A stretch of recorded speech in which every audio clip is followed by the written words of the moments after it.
Okay. Hi guys. I'll just get my screen going.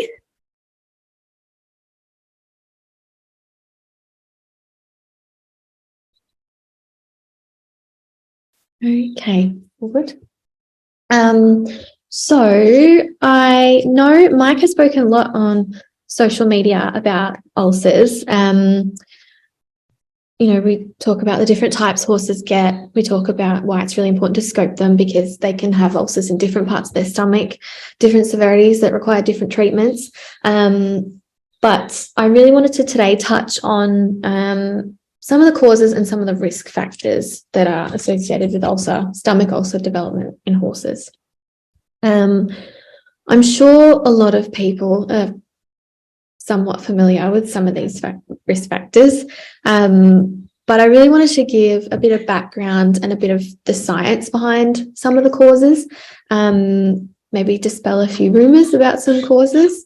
I think knowing about all these different risk factors is really important because when you know about the potential causes, then there might be small changes that you, the owner, can make in the day-to-day management of your horse, in your horse's routine, in your horse's care, to help prevent these ulcers from occurring in the first place, which would just be ideal. If your horse has been diagnosed with ulcers in the past, I hope you also find these really useful in, you could put some things in place to hopefully stop them from recurring. So people that have had their horses scoped before might know a little bit about this. We can basically break down the equine stomach into two really broad sections. So the squamous section is this section at the top. This picture is a little bit hard to make out. But this sort of white section at the top is the squamous mucosa.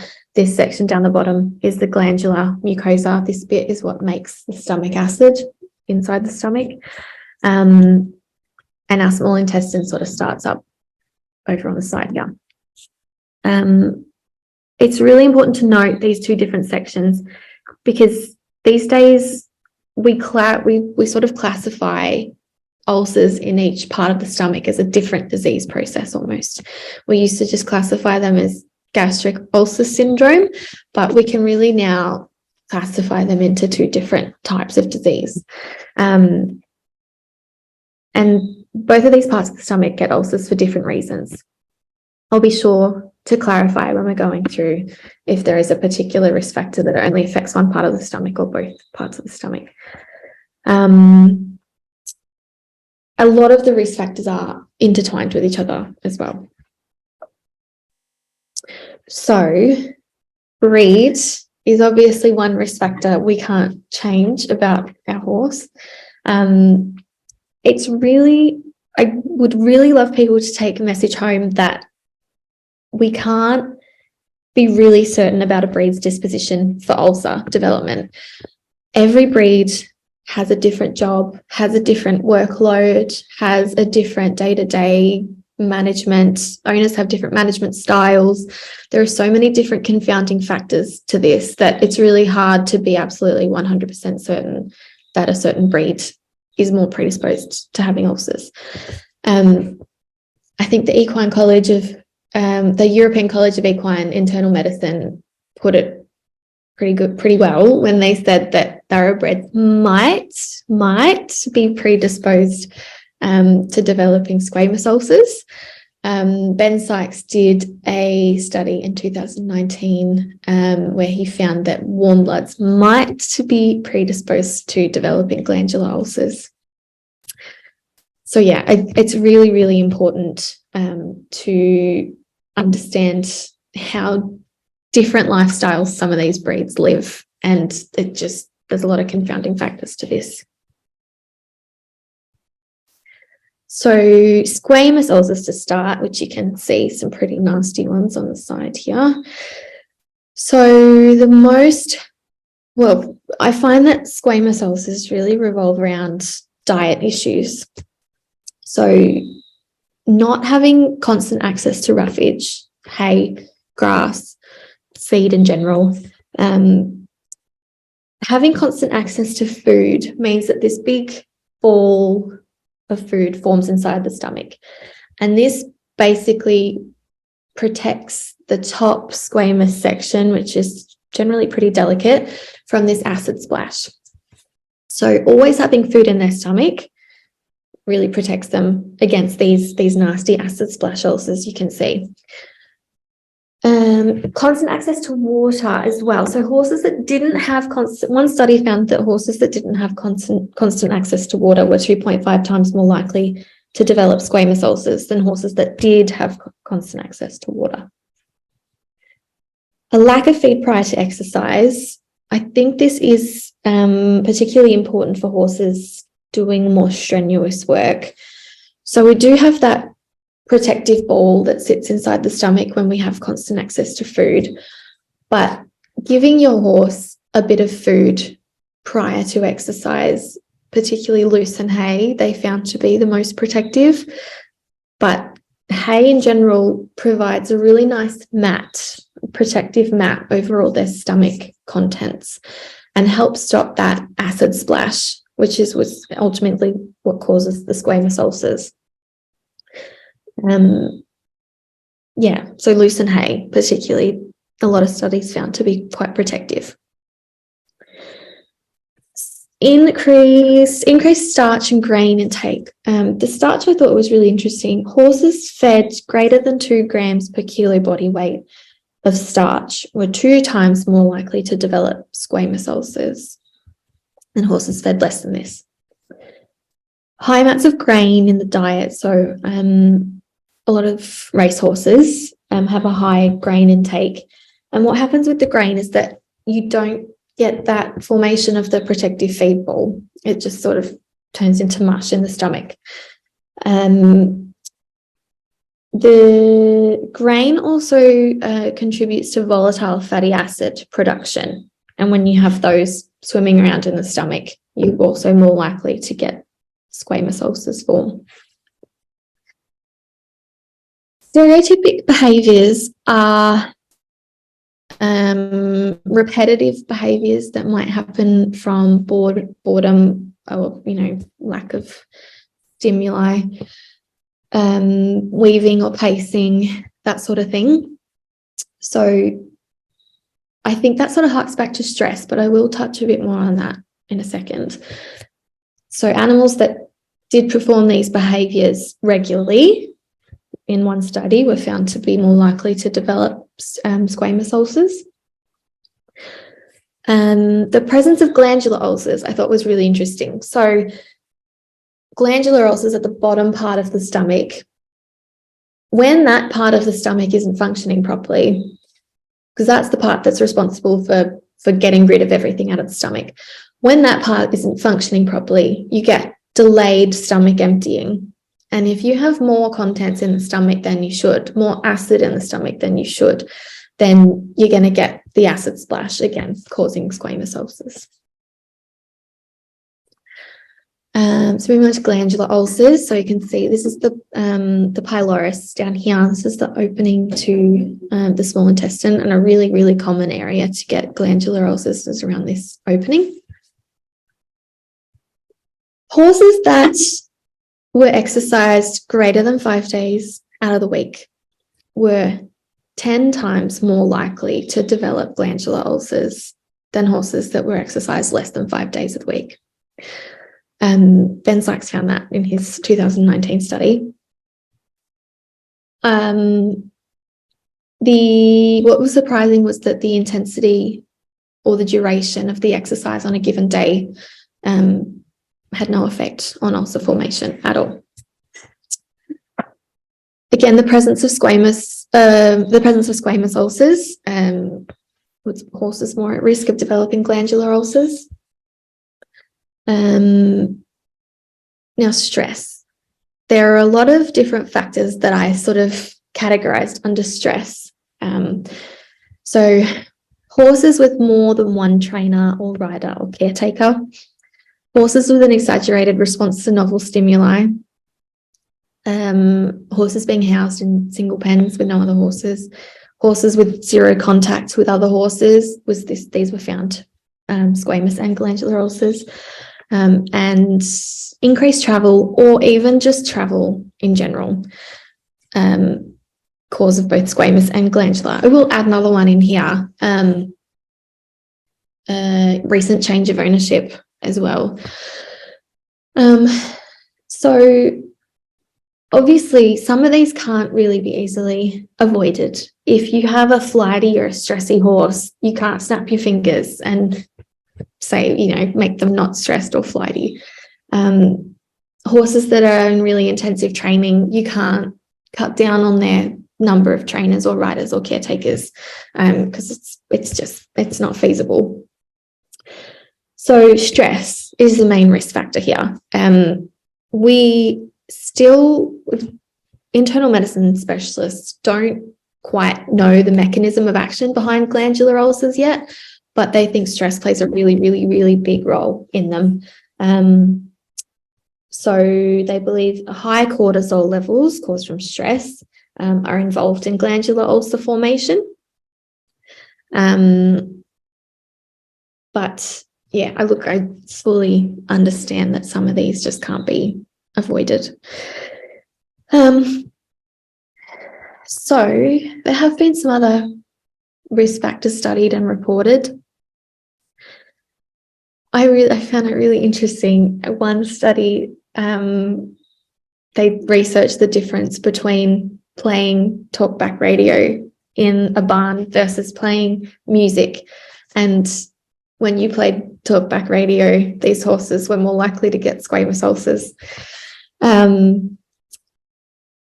which I thought was really interesting. Crib biting, definitely. They think that crib biting sort of mimics the action that the stomach does under exercise as well. So you get prolonged periods of acid exposure at the squamous mucosa.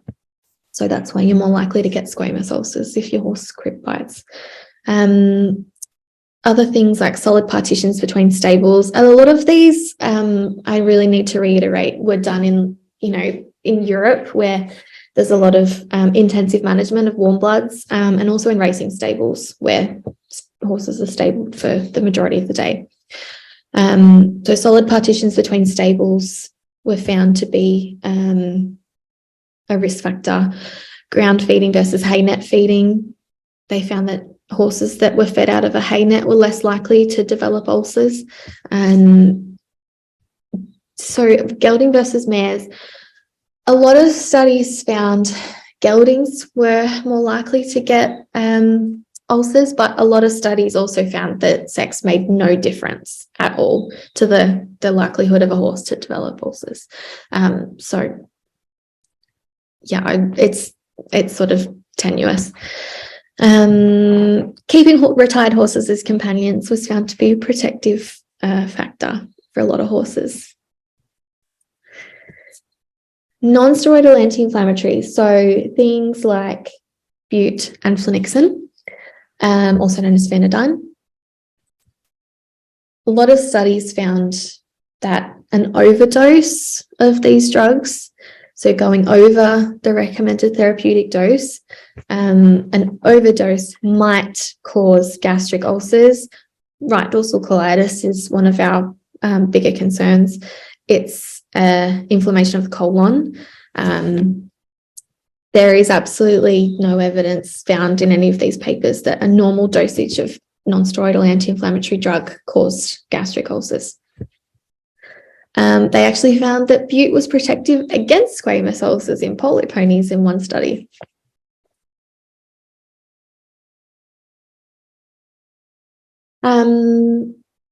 So